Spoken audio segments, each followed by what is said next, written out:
Hello and welcome to Glasgow Rangers Nation with me, your host, Owen, guys, bringing you your team every single day. And if you want your team every single day, if you want news on Glasgow Rangers every single day, this is the place you come to. And the way you get it, guys, hit that sub, it costs nothing, and set the notification bell, ring the notification bell first, then set the notification to all so it will spring up on your mobile device or on your computer so you don't miss out on any of the great daily content. Obviously, as well as that, we have podcasts, live streams. Brought you the live stream of the semi-final yesterday, which I hadn't bothered now. And obviously, we've got podcasts as well. I'll talk a bit about the podcast that is coming up tonight. Very interesting special guest tonight. So hang on for that. I will talk about that shortly. Well, I suppose we've got to talk a little bit about that semi-final yesterday. Disappointing. Not great. I don't know what else to say. Just was shocking, wasn't it? 3 of the 4 defenders were poor. I thought Goldson was okay. I think Goldson did well last night. I think Goldson was okay. He looked solid. I think Davies is a bomb scare waiting to happen. I thought it's time for Borna to move on. Tav, obviously, I think was okay going forward, but obviously fell asleep for the Jota goal. McGregor, I thought could have come and got that cross as well. He could have smashed Jota, but again, McGregor doesn't come and get crosses these days, which I think it makes it even more important, obviously, that we bring Jack Butland or someone of his ilk in to the team as soon as possible, obviously for next season. And I think obviously as well, we need to see Robbie McCrory. And I'm going to talk a bit about the team I would play against Aberdeen as well shortly. So hang on for that.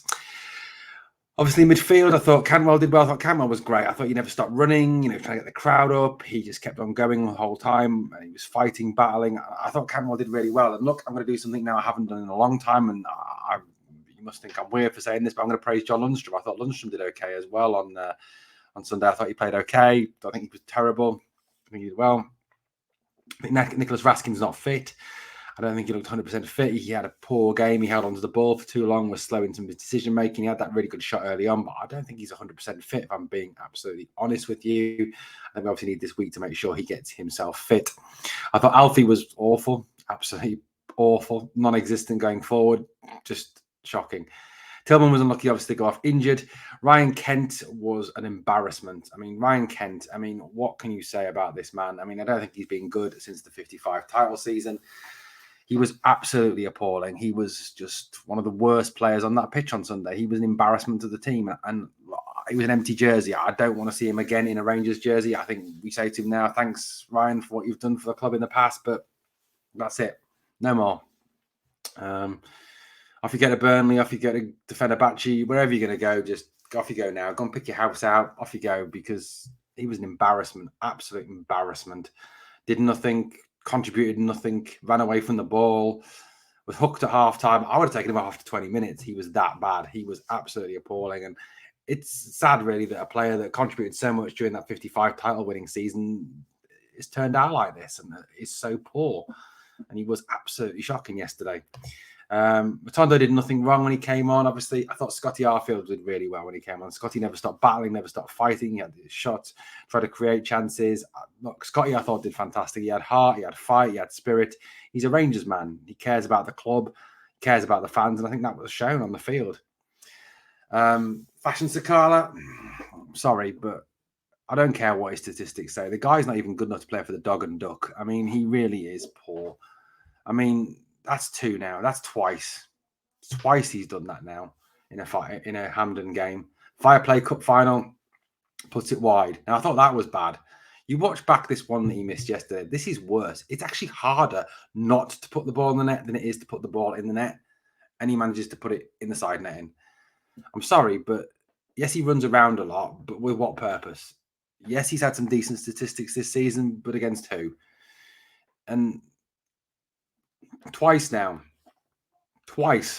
he's let us down. Twice he's missed an open goal that could have got us back in this game and in the Viaplay League Cup final and now in this semi-final. And I'm sorry, but Sakala is not good enough for Rangers. The guy's not good enough to play for the Dog and Duck. I wouldn't even have him on the bench for my local pub team. He's just poor. He needs to go. He needs to go now. Shocking player. Now, yesterday, obviously, the Celtic goal. Here we go. This is the situation here. You see, Raskin has tackled the man. He stood there with his hands in the air saying it's not a foul.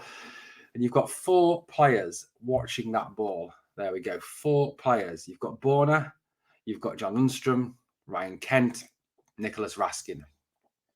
And yet seconds later, Celtic ball is crossed into the box and Jota scores. How? Let me just take those arrows away from a minute and look again. Look where the ball is. Look at the proximity of Kent and Raskin to that ball. Look at the proximity of Borna and John Lundstrom even to that ball. Look, there's our 4 players. There's the ball. How did we not clear that ball? How did that ball end up in the box? How did that ball end up in the back of the net? That picture tells 1,000 words, doesn't it? They don't care. They're not trying. There's no effort there. Ryan Kent even runs away from the ball, thinking it's going to get cleared. The referee is on the back pedal. I don't know if you can see the referee there, but he's on the back pedal. He's expecting the ball to be cleared. He's running away from the ball as well because he's expecting it to be lumped up the pitch. Sorry, but that's just not good enough. How can that happen? I don't know. It's just poor for me. Absolutely poor. Appalling. So, obviously, we've got 5 games left. What of those 5 games? What's the point of those 5 games? Obviously, Aberdeen on Sunday, followed by the Old Firm game, which is a dead rubber. It does matter, of course. It matters. It's an Old Firm game. You can't, lose them again. And then we've obviously got the games against Hearts, Hibs, and St Mirren. But what does it matter, I suppose? So this is why I think, now going forward, we need to see the kids. We need to see the young players brought in. We need to see some of the other squad players brought in, and we need to see everyone being given an opportunity. We've got some good young players. We've got people like Devine. We've got Leon King. We've got Alex Lowry, Robbie McCrory. We've got Zach Lovelace. We've got Lyle and Rice. There's some good young players in this squad that we need to see. Are these young players the future? Do they have a future at this club? And can they save us some money? The fact that, if some of these lads can come through and some of these lads can prove themselves, it could actually save us some money in that summer transfer window. If Zach Lovelace can prove himself, it means you've only got to buy, 2 strikers as opposed to 3, maybe. If Alex Lowry can come in and do a job in midfield, it saves money on midfielders. If Leon King can prove that he's that no-nonsense defender we need, he hasn't done great this season so far, but maybe he can prove himself. Devine, the same. So, against Aberdeen, I would go like this against Aberdeen. I would start off with McCrory in goal. I think McGregor's had his day. Thank you, Alan, for what you've done. Perhaps give him the last game of the season just to say goodbye.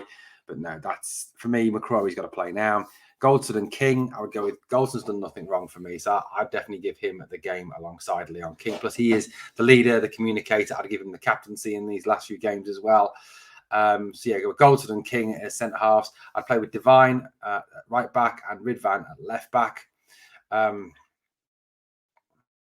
I think that's the way to go. You've got to see what you've got in Ridvan. I didn't think he was particularly great when he came on Sunday. I thought he was hesitant in defence, didn't offer an awful lot forward. But we've got to see, is he the future, or do we need a new left back or 2 new left backs?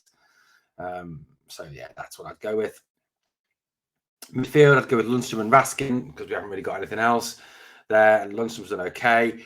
And then midfield 3, I'd go with Matondo, Cantwell, and Lowry. I think we've got to see with Robbie Matondo, what have we got in Robbie Matondo? Is he capable of doing a job for us? Is he capable of playing for us? Is he capable of having a future at the club? Or is it a case of it's time to shift him on? Cantwell is the best player we've got. You've got to play him. He's just the best talent we've got. Alex Lowry, I would give a game to as well. Plus, with that 3, I think you can be flexible as well. Those 3 can rotate. They can move around. They can be fluid and hit a fluid system. So I think that would be beneficial. And I'd go with Cholak up front because we've got to see, has Cholak got a future here? Has he got a potential to be a striker in a Michael Beale system? Plus, one of the strikers that we've got, obviously, Zach Lovelace, I think, should come on as well and get some time. I'd also give him a couple of starts as well through the rest of the season, because Alfie's got to go. I wouldn't play Alfie again.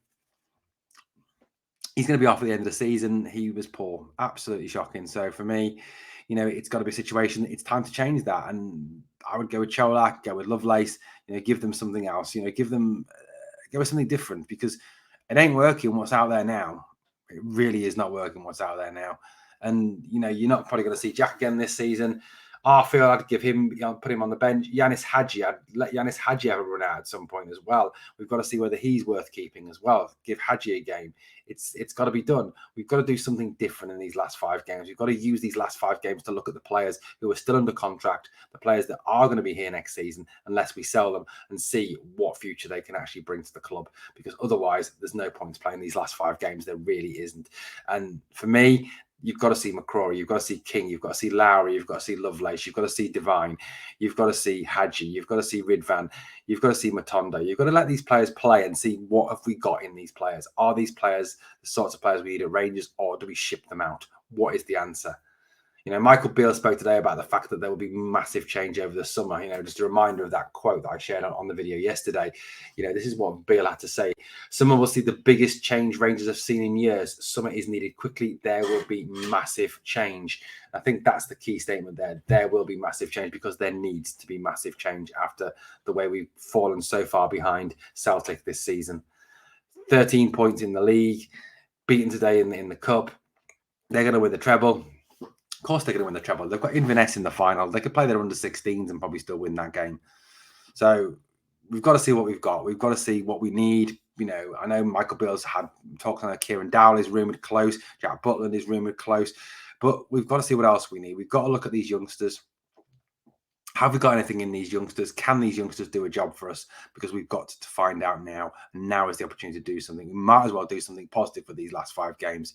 And yes, you know what? When we went out at Ibrox for that last Old Firm game, I do not want to see Kent. I do not want to see Morelos. I do not want to see Ben Davis. I don't want to see Borna. I want to see some of the younger players. Test them. Throw them into the fire of the Old Firm game. What have we got to lose? We lose. Wow. Well, we've lost every single other Old Firm game this season with those more allegedly better, more experienced players in the team. So why not chuck Lovelace in there? Why not chuck Lowry in there? McCrory, King, Devine. Play them. What is there to lose? Seriously, what is there to lose? It's the only way forward for these last 5 games. It really is, and it's got to be done for me. I'd love to know what you think, guys. Let me know in the comments below. What do you think? Is it worth chucking in all the kids for the last 5 games and just seeing what we've got? Because what have we got to lose? You know what? If we lose the last 5 games, who cares? The league's gone. We can't be caught in second place. We lose the league by 28 points. Well, so what? So what? At the end of the day, who cares? We've lost the league. Second's nowhere. Even if they win at Tynecastle and then lose the rest of their games and we get within whatever of them, who cares? We've lost the league. It doesn't matter anymore. So I'd say try the kids. Give them a go. Let them see what we've got. And we take it from there. Well, guys, it's been a depressing day. It's a depressing day yesterday. Hopefully we'll have a better week. Obviously, we build up towards the game against Aberdeen on Sunday. Guys, tonight we've got a podcast at 7 o'clock UK time. Glasgow Rangers Nation podcast live with Gary, the president of NASA, talking about NASA, talking about the NASA convention that's upcoming. And I'll be joined by my co-host Victoria for that podcast. So please come and check that out with us at 7 o'clock tonight here on Glasgow Rangers Nation. Thank you so much for watching, guys. I'll be back to speak to you again tonight, obviously. Thank you for watching.